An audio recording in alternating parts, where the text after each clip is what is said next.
Real quickly, one of the prices we're paying for Joe Biden is this wide open, unsecure national border with Mexico.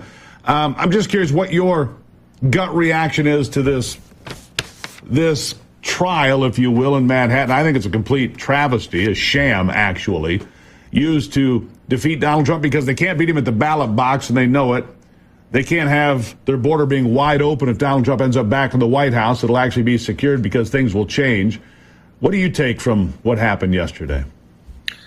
Well, I kind of go back. I mean, that's not really my expertise area, but I do have to go back to the campaigns that were put on by the district attorneys that brought these cases, the local district attorneys who campaigned, I'm going to get Trump.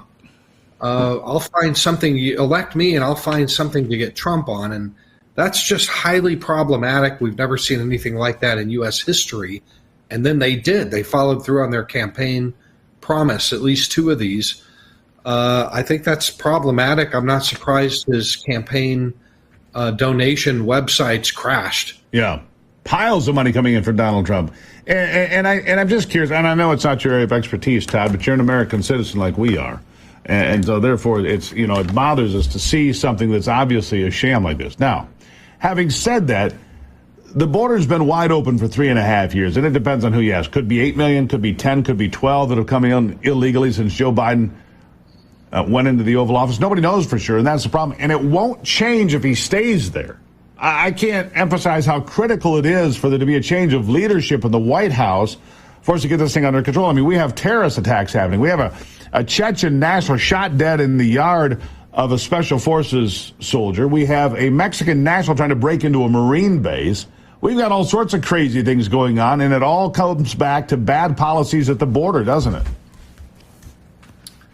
Absolutely. I just wrote a piece in the New York Post where I make the argument that this attack by two Jordanians in a big box truck on a major military base near Washington, D.C. On May 3rd, one of them was a border crossing terrorist. I'm just calling it. I say this is a terror attack. Somebody's got to just call it. That's what that was, even though the Biden administration absolutely refuses to address it one way or another, and so does the White House press corps.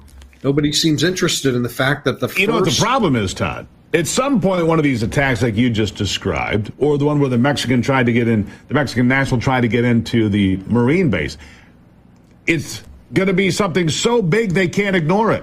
That's what's going to happen. One of these things is going to succeed, and American personnel at one of our bases here in the homeland are going to get hurt or killed because something too big to ignore happens, and then it'll be in the media. But that's where we are. Why do we have to wait for blood to spill and blood to be running in the streets on this? This is obvious what's going on here. We've had 340 people cross that border that we know of who were on the FBI's terrorism watch list. Now we've scored the first attempted terror attack. We've got at least 7 cases of accidental releases of guys who are on the terrorist watch list, and then they had to go do these panicked manhunts to track them down and catch them before somebody gets killed. This is insane. Why do we have to have American blood spilled before we close that border down?